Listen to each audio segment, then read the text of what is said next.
ወጣቱ ሁለት ያገዛዙ ወታደሮችን አንገት አንቆ ባህር ውስጥ በመስጠም ያጥፍቶ ጠፊ እርምጃ ወሰደም። ዮናስ ክንፈ ይባላል። ገና የ24 ዓመት ወጣት ነበር። ተወልዶ ያደገው አንጎት ወረዳ 01 ቀበሌ ውስጥ ነው። በዚህ ወረዳ ከዚህ ቀደም የወረዳው የሚሊሻ ጽሕፈት ቤት ኃላፊ በፋኖ መገደሉ ይታወቃል። ከሚሊሻው ግድያ ጋር ተያይዞ ዮናስ ክንፈን ያገዛዙ ወታደሮች ከቤት አፍነው በመውሰድ ያሰቃዩታል። ለአንድ ወር ሲያሰቃዩት ከርመው ምንም አይነት የወንጀል ፍንጭ ሲያጡበት ከአንድ ወር እገታ በኋላ ተለቆ ወደ ትውልድ ቀየው ተመለሰም። ጸረ አማራው ኃይል ዮናስን መልክህ አላማራንም በሚል ሰበብ እንደገና የክፋትና የስቃይ መረቡን ያጠምድበታል። ዮናስ የአረመኔዎችን እንቅስቃሴ ተመልክቶ አካባቢውን ለቆ ተሰወረም። ሌላ ቦታም የቀን ስራም ቢሆን እየሰራ ለመኖር የትውልድ ቀየውን ለቆ ተሰደደም። ዮናስ ሀገር ለቆ መሰደዱን የሰማው የብልጽግና ኃይል የዮናስን አባት ከመኖሪያ ቤታቸው ሄዶ በማፈን ለእስር ይዳርጋቸዋል።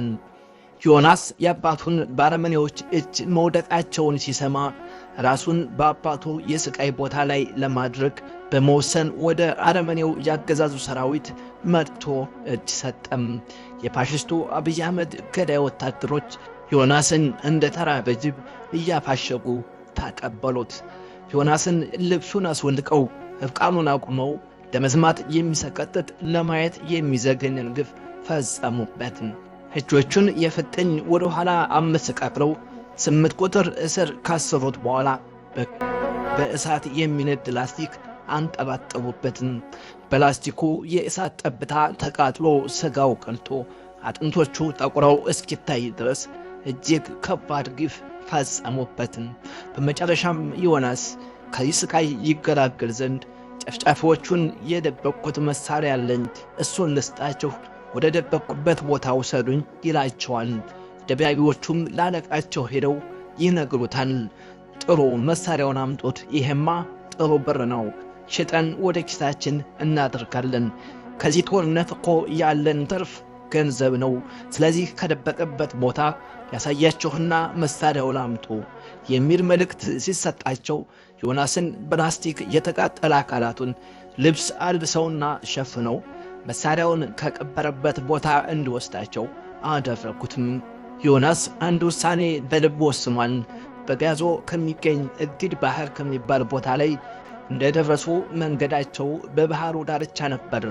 ዮናስ ከተከተሉት 3 የመከላከያ ሰራዊት አባላት መካከል የሁለቱን ወታደሮች አንገት አንቆ በመያዝ ወደ ጥልቁ ባህር ይዟቸው ሰጠመም።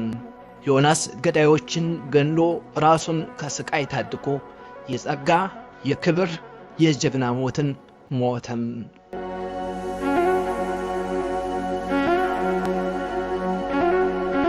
ሶስተኛው የመከላከያ ሰራዊት አባል ዮናስ ሁለቱ ጓዶችህን ባህር ገፍትሯቸው እሱም ሲገባ አንተ ምን እየሰራህ ነበር በሚል ትጥቅ እንዲያወርድ ተደርጎ ተረሽሟል።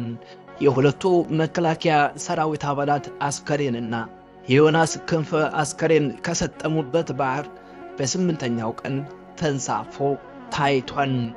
የአገዛዙ ወታደሮች የራሳቸውን አስከሬን ከባህሩ አውጥተው ከቀበሩ በኋላ የዮናስን አስከሬን አናስወጣም በሚል የከለከሉ ቢሆንም የአካባቢው ማህበረሰብ ከዚህ በላይ ምን ልታደርጉት ነው በሚል ቁጣና እንቢተኝነት የዮናስን አስከሬን ከባህሩ አውጥተው ተወልዶ ባደገባት መንደር የጀግና ስርዓተ ቀብር ተፈጸመለት።